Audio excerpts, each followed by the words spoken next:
Hello friends, तो फिर से स्वागत है आप सबका मेरे चैनल पर। तो आज हम चैप्टर 7 को अपने एग्रीगेट डिमांड वाले चैप्टर को कंटिन्यू करेंगे। इसमें आज हम पढ़ेंगे एमपीएस, एपीएस, एमपीसी, एपीसी। तो चलिए बिना टाइम वेस्ट किए स्टार्ट करते हैं।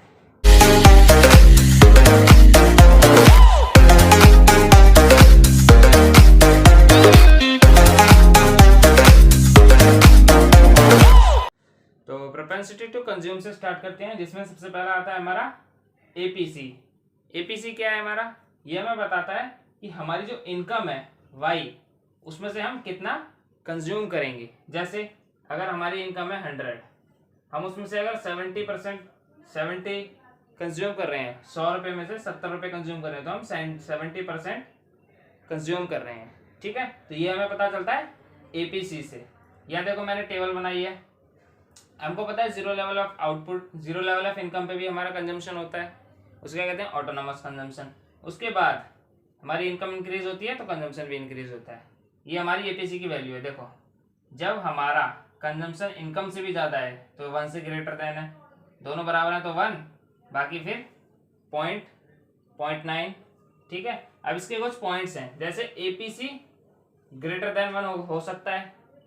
ठीक है, यहाँ लिख लो, एपीसी ग्रेटर देन 1 हो सकता है। कब हो सकता है? जब हमारा सी ग्रेटर देन वाई होगा। ठीक है, जब हमारी न्यूमरेटर की वैल्यू बड़ी होगी तभी तो ग्रेटर देन 1 होगा।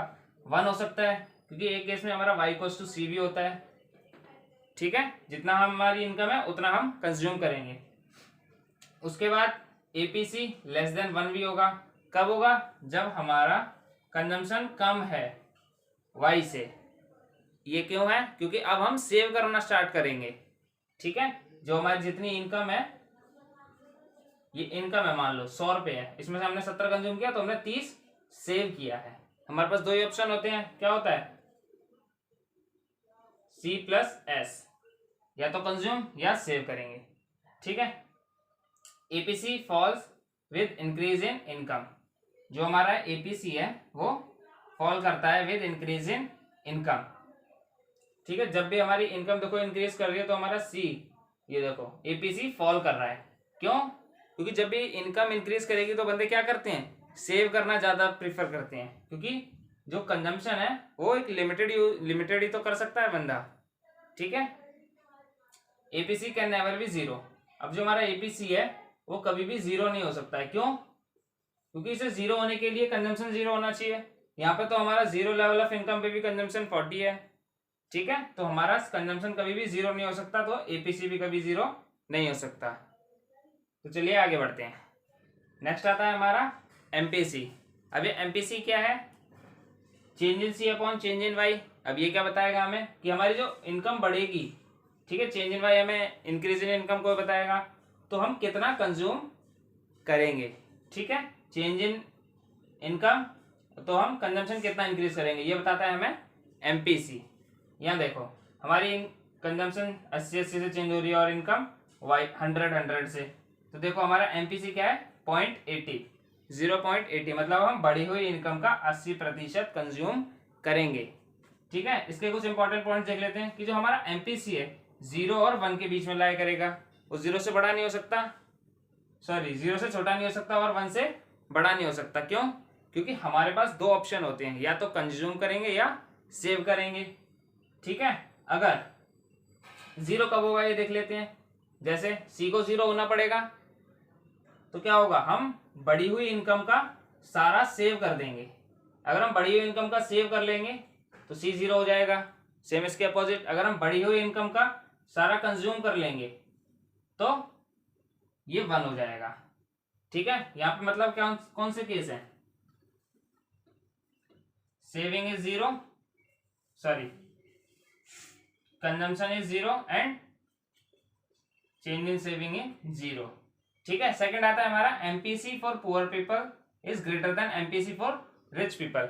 ऐसा क्यों? क्योंकि जब भी पुअर पीपल की इनकम बढ़ती है तो वो कंज्यूम ही करता है, क्योंकि वो सेटिस्फेक्शन में नहीं होता। जबकि हमारा रिच पर्सन है वो सेटिस्फेक्शन में ऑलरेडी होता है, क्योंकि उसके पास पैसा है, तो वो ज्यादा सेव करता है, वो सेव को प्रीफर करता है, और पुअर पीपल कंजम्पशन ही करेगा। तो इसीलिए पुअर पीपल का एमपीसी ज्यादा रहेगा, क्योंकि वो बढ़ी हुई इनकम का ज्यादा कंज्यूम करेंगे। एमपीसी देखते हैं, एमपीसी फॉल करता है विद इंक्रीज इन इनकम। जब भी इनकम बढ़ेगी तो एमपीसी फॉल क्यों करेगा? क्योंकि बंदे कंजम्पशन डिक्रीज करना स्टार्ट कर देते हैं, ठीक है, एक टाइम के बाद। जैसे इनकम बढ़ी, कंजम्पशन डिक्रीज होगा, सेविंग इंक्रीज करेगी, ठीक है। तो बढ़ी हुई इनकम का हमारा कंजम्पशन जो डिक्रीज करेगा, लेकिन सेविंग इंक्रीज करती है। तो ये हो गया हमारा एमपीसी। तो चलिए आगे बढ़ते हैं। तो नेक्स्ट आता है हमारा प्रोपेंसिटी टू सेव, जिसमें पहला है हमारा एपीएस। एपीएस हमें क्या बताएगा कि हम इनकम का कितना परसेंट सेव करेंगे, सेम जैसे हम इनकम का कितना परसेंट कंज्यूम करेंगे। एपीएस यहाँ देखो, हमारा पहले माइनस में -20, 0, 20 एंड 40, ये हमारी सेविंग होती है। ये होती है डिस सेविंग, इसे कहते हैं सेविंग। यहाँ पे हमारी जीरो सेविंग है, क्यों? क्योंकि हमारी जितनी इनकम है हम उतना कंज्यूम कर ले रहे हैं, सेव बिल्कुल नहीं कर रहे हैं, ठीक है। तो एपीएस देखो, -20, सॉरी -0.20, उसके बाद 0, 0.67, 0.10। अब यहाँ देखो पॉइंट्स जो हमें याद रखने हैं। एपीसी लेस देन 1 होगा, ठीक है। कभी भी एपीसी 1 से बड़ा नहीं हो सकता, ठीक है। क्यों? अगर मान लो अगर एपीसी ग्रेटर देन 1 है, जिसका मतलब क्या है? Saving is greater than Y. क्या ये पॉसिबल है? क्या हम इनकम से ज्यादा सेव कर सकते हैं? नहीं कर सकते, हम बराबर भी नहीं कर सकते, ठीक है। क्यों? क्योंकि हमारा कंजम्पशन हमेशा रहेगा, ठीक है। उसके बाद एपीएस कैन बी 0, एपीएस 0 हो सकता है जब हमारी सेविंग 0 होगी, ठीक है। जब हम हमारी जितनी भी इनकम है हम उसका कंज्यूम कर लेंगे तो हम सेविंग बिल्कुल नहीं करेंगे, ठीक है। डिस सेविंग के बाद एक ये पॉइंट आता है जब हमारी सेविंग 0 हो जाती है।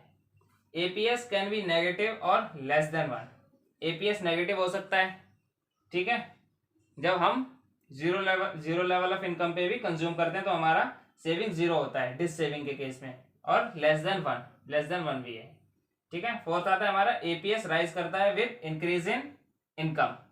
जब भी हमारी इनकम इंक्रीज करेगी तो सेविंग भी राइज करेगी, सेविंग राइज करेगा तो हमारा एपीएस भी राइज करेगा। ये हो गया हमारा प्रोपेंसिटी टू सेव में एपीएस।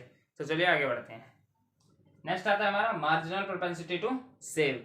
इसका फॉर्मूला क्या है? Change in S upon change in Y. ये हमें क्या बताएगा कि हम बढ़ी हुई इनकम का कितना सेव करेंगे। जैसे कि हम बढ़ी हुई इनकम का कितना कंज्यूम कर रहे थे, बढ़ी हुई इनकम का कितना सेव करेंगे, ठीक है। बढ़ी हुई इनकम का हमने जितना कंज्यूम कर लिया, जो बचा वही तो सेव करेंगे, ठीक है। इसीलिए इन दोनों का सम 1 है। तो यहां देखो, ये हमारा इंक्रीज इन सेविंग है 2020 और इंक्रीज इन इनकम है 0.20 हमारा क्या आया? एमपीएस। इससे पहले हमने देखा एमपीसी हमारा कितना आया रहा था? 0.80। तो इन दोनों का सम क्या है? 1, ठीक है। तो ये हो गया हमारा एमपीएस। तो अब इनके बीच में रिलेशनशिप देख लेते हैं। जैसे हमारा क्या है? y equals to C plus S, ठीक है। पूरी इक्वेशन को y से डिवाइड कर दो, y upon Y equals to C upon Y plus S upon Y. ये क्या है हमारा? ये हो गया 1 equals to APC plus APS, ठीक है। एपीसी और एपीएस का सम हमेशा 1 होगा। सेकंड देख लेते हैं।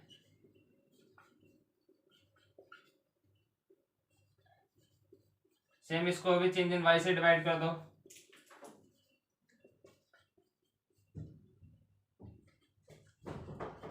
ये क्या होगा? 1 equals to MPC plus MPS.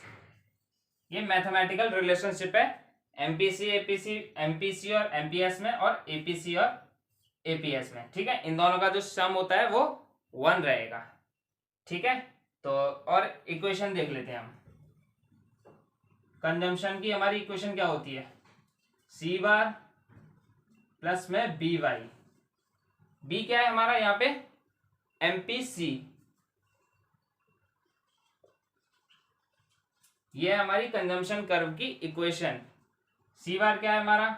Autonomous consumption, ठीक है। 0 लेवल ऑफ इनकम पे हम जितना भी कंज्यूम करेंगे वो है हमारा ऑटोनॉमस कंजम्पशन। बी है हमारा एमपीसी, वाई है हमारी इनकम। तो यहां देखो स्लोप क्या हुआ इसका? एमपीसी, ठीक है। अगर हम यहाँ डेरिवेटिव करेंगे तो हमारा स्लोप आएगा बी। बी क्या है? एमपीसी। सेम सेविंग की हमारी इक्वेशन है 1 माइनस बी क्या है यहाँ पे, एमपीएस। ठीक है, इसका भी स्लोप क्या होगा, एमपीएस। ठीक है, तो ये इक्वेशन हमें ध्यान रखनी है, ये न्यूमेरिकल्स में यूज होगी। ठीक है, ये भी हमें ध्यान रखना है, यहाँ बी की वैल्यू क्या है, एमपीसी, 1 माइनस बी की एमपीएस। हमने ये यहाँ ये नेगेटिव में क्यों लिया, क्योंकि ये बताओ कर्व कैसा होता है, सेविंग कर्व नेगेटिव से स्टार्ट होता है, और ये जो होता है माइनस सी बार होता है, ऑटोनोमस कंजम्पशन। ठीक है, उसके अपोजिट में। तो ये हो गया हमारा एमपीएस और उसमें रिलेशनशिप का कुछ इक्वेशन। तो चलिए आगे बढ़ते हैं। तो नेक्स्ट हम कुछ अपने छोटे छोटे टॉपिक्स देख लेते हैं। ठीक है, जैसे हमारी इंड्यूस्ड इन्वेस्टमेंट। इंड्यूस्ड इन्वेस्टमेंट क्या होती है, आई से रिप्रेजेंट करेंगे।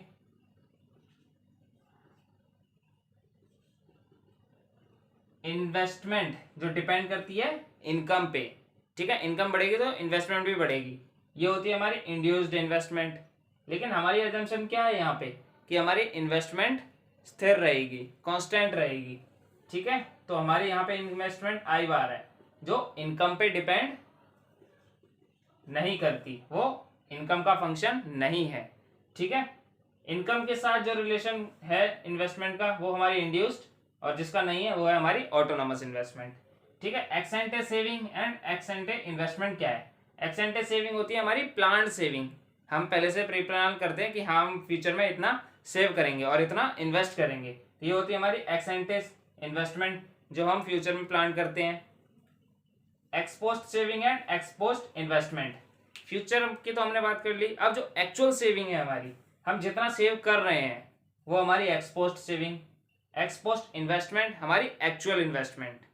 ठीक है, जो भी हमारा बिजनेस सेक्टर या गवर्नमेंट जो भी, सॉरी यहाँ पे हम गवर्नमेंट को कंसिडर नहीं करते हैं, सिर्फ बिजनेस सेक्टर जो भी हमारी इन्वेस्टमेंट करेगा वो होगी हमारी x post investment. Full employment, full employment क्या केस है, जो भी वर्कर्स हैं जो काम करना चाहते हैं, ठीक है, उस वेज रेट पे जो मार्केट में है वो होती है हमारी, और उनको काम मिल रहा है, वो होती है हमारी फुल एम्प्लॉयमेंट। इस फुल एम्प्लॉयमेंट, ठीक है, इसमें हमारे दो केस होते हैं जिसमें अनएम्प्लॉयमेंट हो सकती है, जैसे फ्रिक्शनल अनएम्प्लॉयमेंट। अब कोई एम्प्लॉयड बंदा है, उसको मान लो जॉब पसंद नहीं है तो वो छोड़ के दूसरी जॉब ज्वाइन करेगा, वो जो बीच में टाइम पीरियड आया उस टाइम में तो वो अनएम्प्लॉयड है, वो होता है हमारा फ्रिक्शनल अनएम्प्लॉयमेंट। स्ट्रक्चरल अनएम्प्लॉयमेंट, जैसे एक अनएम्प्लॉयड बंदा है, ठीक है, सॉरी एम्प्लॉयड बंदा है एक, वो अनएम्प्लॉयड हो गया क्योंकि मार्केट में एक नई टेक्नोलॉजी आ गई और वो उसे यूज करना नहीं आती, अगर वो उसको सीख लेता है तो वो एम्प्लॉयड हो जाएगा। ठीक है, ये हो गई हमारी। सिक्स्थ है हमारा इनवॉलंटरी अनएम्प्लॉयमेंट। ये क्या है, हमारे मार्केट में जो भी वर्कर्स हैं वो काम करना चाहते हैं जो उस रेट पे जो मार्केट में है, ठीक है, वेज रेट, बट उन्हें काम नहीं मिलता है, वो होती है हमारी इनवॉलंटरी अनएम्प्लॉयमेंट। वॉलंटरी अनएम्प्लॉयमेंट क्या होती है, बंदे काम ही नहीं करना चाहते हैं। ठीक है, तो ये हो गए हमारे कुछ पॉइंट्स। तो चलिए आगे बढ़ते हैं। तो हम दो एग्जांपल देख लेते हैं हमारे। पहला देखते हैं हमारा negative intercept of S. S है हमारा सेविंग, सेविंग का हमारा नेगेटिव इंटरसेप्ट हमें 50 करोड़ दे रखा है, तो हमें क्या दे रखा है, सी बार है हमारा है 50 करोड़ माइनस सी बार। ठीक है, 20% of additional income is saved. 20 हम एडिशनल इनकम का 20% सेव कर रहे हैं, तो ये हमें क्या दे रखा है, एमपीएस, दैट इज 0.20। तो हमें फाइंड करना है consumption function and saving function. Saving function हम देखो डायरेक्ट फाइंड कर सकते हैं, S equals to -50 crore plus 0.20 Y. ठीक है, स्टैंडर्ड फॉर्म क्या है इसकी, minus C bar plus 1 minus B Y, ये है। ठीक है, कंजम्पशन कर्व क्या होगा हमारा 50 प्लस 0.8 वाई। स्टैंडर्ड फॉर्म क्या है, सी बार प्लस बी वाई, ये MPC MPC sorry MPS MPC. ठीक है, ये हो गई हमारी सेविंग और कंजम्पशन। सेकंड देखो हमारा, हमें सेविंग कंजम्पशन फंक्शन दे रखा है, ये हमारा क्या है, ऑटोनोमस कंजम्पशन। ये क्या है हमारा MPC 0.40. Find saving function. पहला देखते हैं, हमें सेविंग फंक्शन फाइंड करना है। सेविंग फंक्शन क्या होगा, सिंपल, ये नेगेटिव में कर दो 120, ठीक है, नेगेटिव इंटरसेप्ट हो जाता है, प्लस 0.6y, 1 माइनस 40 करेंगे तो क्या होगा 0.60, ये आ गया हमारा saving function. Second, find s at y equals to 500। Saving हमें फाइंड करनी है जब हमारी इनकम 500 है, बस वैल्यू पुट कर दो 120, 0.6, y कितनी है 500, माइनस 120 प्लस 300 में से 120, 180, ये आ गया हमारा। Third, at what level of income s equals to 0। हमारा s 0 कब होता है, ये ध्यान करो, जब हमारा इनकम में से हम सारा कंज्यूम कर लेंगे तो हमारा s क्या होगा 0। तो बस अब हमें क्या करना है, यहाँ पे देखो हमारी ये है c को हम रिप्लेस कर सकते हैं y से, क्योंकि c और y बराबर है तीसरी कंडीशन में, क्योंकि s 0 है। तो बस रिप्लेस कर दो y equals to 120 plus 0.4y, ठीक है, ये इधर आएगा, माइनस होगा 0.6y इक्वल्स टू 120, ठीक है, ये इधर जाके मल्टीप्लाई डिवाइड में आएगा 120 अपॉन 6 मल्टीप्लाई में 10, ठीक है। जब हमारी इनकम 200 रुपये होगी तब हमारा सेविंग 0 हो जाएगी, ठीक है। तो ये हो गया हमारा न्यूमेरिकल। चलिए आगे बढ़ते हैं। तो फ्रेंड्स, हमारा ये चैप्टर यहीं पे खत्म होता है। जितने भी इसमें न्यूमेरिकल्स हैं, आप जो भी बुक यूज़ करते हैं उसमें से प्रैक्टिस करिए, क्योंकि प्रैक्टिस के बिना नहीं होगा। और अगर उनमें कोई भी डाउट आता है तो मेरे टेलीग्राम चैनल पर मुझे मैसेज करिए, और थ्योरी के नोट्स आपको डिस्क्रिप्शन में मिल जाएंगे, वहाँ से आप डाउनलोड कर सकते हैं। तो जाने से पहले हमारी वीडियो को लाइक, शेयर एंड सब्सक्राइब जरूर करें, और बेल आइकन को प्रेस करना ना भूलें। तब तक के लिए बाय बाय।